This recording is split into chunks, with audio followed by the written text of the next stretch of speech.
Oh, what's happening, my people? So something I like to do on the channel is do my music reviews and stuff. And I just realized the other day that it's the 6th month of the year. So with that being said, it's the halfway mark. So I'm gonna do my top 10 albums of the year thus far. And I don't discriminate. R&B, rap, neo soul, trap soul, whatever, it's all together. I'm not doing a separate hip hop list, R&B. This is based on what I listened to this year, what has been in steady rotation. There are some albums that I might have scored 10s, but I didn't listen to them as much as some other albums. So that is how I'm basing this. And I did this list and I tried not to overthink it. I went like what I like and hurried up and marked them down. So that is how I did this, man. So with no further ado, let's get it in, man. So I'm gonna start off with my honorable mentions. So honorable mention number 1 is Jhené Aiko Chilombo. And whenever I first heard this album, I was like, oh, new Jhené, I was so happy. I love Jhené Aiko. But then the more I listened to the album, it was more like a Big Sean Jock Fest and stuff. Yeah, if you in love with him, that's cool. I'm not mad at that. But it just became like overbearing after a while and stuff. I'm not hating on Big Sean or anything, but it just like kind of, the music suffered a little bit for it. Like her first album, that was phenomenal. Her second one, she was like in a deep depression. And this one right here, she was just, I don't know, her nose was just wide open. She was kind of just tripping. Like, so the more I listened to it, I didn't like it as much as like my first listen. I'm gonna have to go back to it though. It's been a while since I listened to it, but so that's why it has bumped down to honorable mention. Honorable mention number 2, Tory Lanez, The New Serato 3. And I love Tory Lanez, man. Pause. But I love his music. And I was really hyped when this album dropped, man. I was like, oh, he's back spitting, this fire. But like after that week, I'll be honest, like I didn't really listen to it after that week and stuff. But it's a solid project. So I'll probably go back to that one. But I wanted to mention it because it is a good project, man. I just don't know. It just, I guess I was listening to something else at the time and then I just kind of forgot about it. Honorable mention number 3, Sorry the Kid, It Was Written. And this is an album that I scored a perfect 10 on. If I would go back on it, I probably would give this a 9. But it is a super dope album. It is, but like that week when they dropped the stuff, I was listening to it, and then like they had another bunch of albums that came out that were real cold, and it kind of just fell out of my rotation. And Sorry the Kid, like I'm not like a super fan of him, but I respect artistry. If your album is good, I'm gonna give it a good rate. And the album was real good, but like I'm not like a big fan, super fan of him, so it just didn't keep on getting played over and over. So that's why it's honorable mention. And last honorable mention is Circles with Mac Miller. Or Mac Miller Circles. And why this is honorable mention, man? Because it is dope, but really I forgot about it. Until I came back and looked at the albums that came out this year. I was like, oh, that came out this year? I had forgot about it. It's dope. If I would listen to it more, it could have made the list, mate. I just forgot about the album and just didn't listen to it as much. But it's kind of sad, like listening to Mac Miller and stuff. I say that, but we did listen to Pac and everything. But I don't know. It's just, now let's get into the main list. Now we're going to start off with number 10, of course. But number 10, Westside Gunn, Pray for Paris. And Westside Gunn, he probably my least favorite member of Griselda, but that is not a diss. They are 3 phenomenal MCs. Them brothers are super cold. And this album right here is fire. But like his voice, that's what kind of turns me off on his music. Well, not turns me off on his music, but why he's my least favorite of those. In the production, but the production on here is so solid.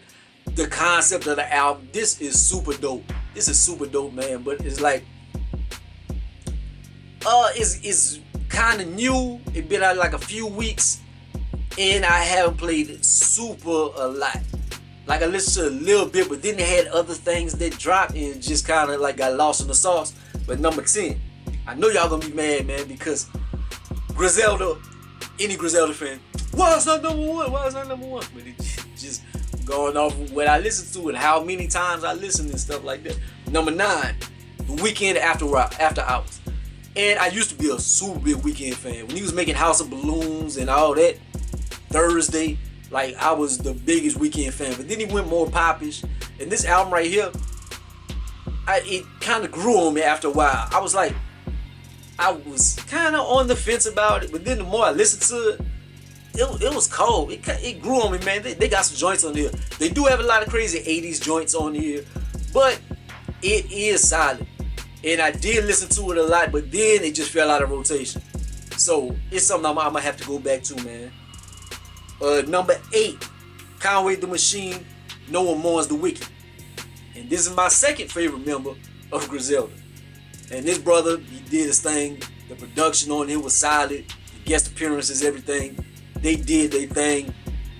Solid, man. Nothing negative to say about this. This is a super cold project. I gave it like maybe a 9.5 or 9.8 or something. I don't know. I didn't give it a 10, but I gave it a very high score. But it's kind of new, and they had something else that kind of knocked it off. It's in the rap realm, so it kind of, if it would have came out earlier and I listened to it a little bit more, it could have been higher. Number 7, Royce the 5'9", The Allegory.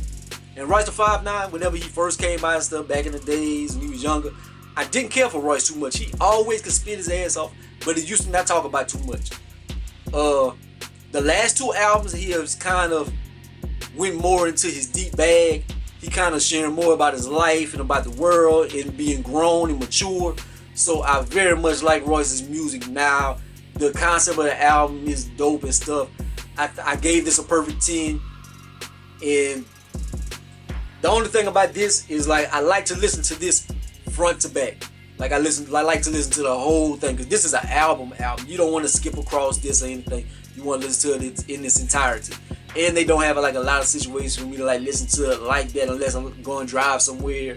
And usually like I bring my grandmother somewhere or something. I'm not really listening to Royce the 5'9" with my grandma or something. But number 6, D-Smoke, Black Habits. And D-Smoke, I wasn't familiar with the show with T.I. and stuff. I never watched. I watched like the last performance, like online somewhere. But this brother is dope. And that's Sir's brother. Like, I'm a big Sir fan. Sir is dope. But I didn't know that until after I was already a D-Smoke fan and all that. But this album is phenomenal, man. Like, whenever he came out, I gave it a perfect 10. And I was like, Kendrick, better watch out because he on your ass. And the brother is super cold, but it didn't blow like I thought it would have. Pause. But like, people still not really on D-Smoke like they should. But man, that brother's incredible, dog. Yeah, he come with the Spanish flow, and he could sing, his rapping cadence, everything, his melodies. Like, he the total package, man. This album is cold. But it's kind of like with the Royce album. It's something you want to listen to front to back. It's something you gotta be in the mood for, like casual listening. Sometimes I just want to like zone out and not want to be as deep. Depending, unless like K-Dot or like J. Cole and stuff. Some people I just listen to regardless. D-Smoke ain't made it there yet in my personal music space. Number 5, Kailani, It Was Good Until It Wasn't. And to be honest, this might be the best R&B album that came out this year. This album right here cold. Reason why it's like maybe at number 5, because traditionally I'm not the biggest Kailani fan. I've never liked Kailani music. Like, she's an attractive lady and stuff. She's not really all the tattoos and stuff. I'm not into that or whatever. But this is not about her looks. And she's a very attractive lady. She don't get it twisted. She fine, especially on the album cover. On that album cover, she fine. But this album right here, like, I guess she matured. She been through some stuff. Man, maybe she was quarantined and she was stuck in the studio. She had to pour things down. Her and YG break up. She had a lot to talk about, I guess. I don't know. This album is incredible.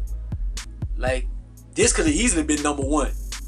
But it's like, it's getting into my rotation. It's been out a little while, but it's something now I'm growing. I'm starting to listen to more and more. But it still isn't something that I've listened to more than like some of the other ones coming up. Number 4, Drake, Dark Lane's demo tape. It's Drake. Drake Cole. Straight cold, man. Even if it's some demo tapes or some random songs or whatever, it's cold. It's cold. He got a bunch of joints on here. This is the throwaways, and the throwaways made my top 10, made my top 5. So I can imagine when the album dropped. But these songs are silent. They are cold. Like, it's not his best work, but it's up there. It's up there in his catalog. This is nice. Number 3, Freddie Gibbs and the Alchemist Alfredo. This album right here, this could have easily been number 1 as well. The production on here, the flow, the guest appearances, this is super dope. Only thing is a little short in runtime. It's like 37 minutes. I don't think I gave this a perfect 10. I might have gave this like a 9.8 maybe. Or I might have gave it a 10. I think I did give this a 10. I did give this a 10. It deserved it. It deserved it. This album is cold, man. Like, the only thing that might not be the best in the world or whatever is the subject matter might not be the most broad or something like that. Like, he kind of gutter on here, but the production and stuff is just so soothing and just so it's super dope. Moving on, number 2, Jay Electronica, A Written Testimony. Really supposed to be Jay Electronica and Jay-Z, A Written Testimony, but I'm gonna call it what it is because Jay-Z isn't in the title or whatever. But this is, don't make no mistakes about it, this is a Jay-Z album as well. And that helps it be number 2 because this is super dope. But Jay Electronica wasn't the best thing about this album. Jay-Z ate on this project. Some people watching this video might disagree. Man, Jay Electronica washed him. Man, Jay-Z was in his bag. I love deep, introspective Jay-Z, and that's what he on this for the most part. This project is insane. Like, it don't have to have the coldest beats and stuff in the world. So them brothers, what they are spitting, the content, the flow, the chemistry, just this. I don't have to say too much. This could have easily been number 1, but I think I'm more of an R&B head. So when I'm in casual situations, whenever I go to sleep, I put on R&B. Brother Lifesy, I like to soak in the tub. I put on some R&B and stuff. In the whip, just cruising, want to chill, put on some R&B. Shit, I go on some walks and go exercising. Cause the basketball court is locked down here, can't go shoot balls, so I gotta go walking. So I put on some R&B in those situations too sometimes, when I feel like just zoning out. And number 1, Party Next Door, Party Mobile. Man, I thought you was gonna say Division or something like that. No, Joe Budden was like, oh, Division is this way better than Party Mobile and this and that. I didn't think so. I did not think so. It was alright. It didn't even make my honorable mention. I listened to like 2-3 times maybe. Party Mobile, I've worn that into the ground. I've been waiting on a Party album for a few years. This delivered. It was dope. It was something I can play from front to back. I can skip around. I can zone out. I don't have to think too hard. It is just dope. Got the Savage Anthem on here. PYG. That's Loyal. There's an album cold. This is my number 1 so far. Somebody gonna have to knock this off. And it's just because how many times I've listened to this. I've listened to this album a whole lot. Like the Jay Electronica and Jay-Z, that is super dope. But I think I've listened to this a little bit more. It's just more playable in more situations. So it has got more rotation. So that is what made it to the number 1 spot, man. But this is just the halfway point of the year. December come, if we not all dead by then, I'm gonna give you another top 10. Gonna be my top 10 for the whole year. So let's see how that goes, man. So like, comment, subscribe. Gonna be the greatest of the most hated, man. What's your top 10 of the year so far? Is my list trash or is it good? Let me know. Alex boy, man. Peace out.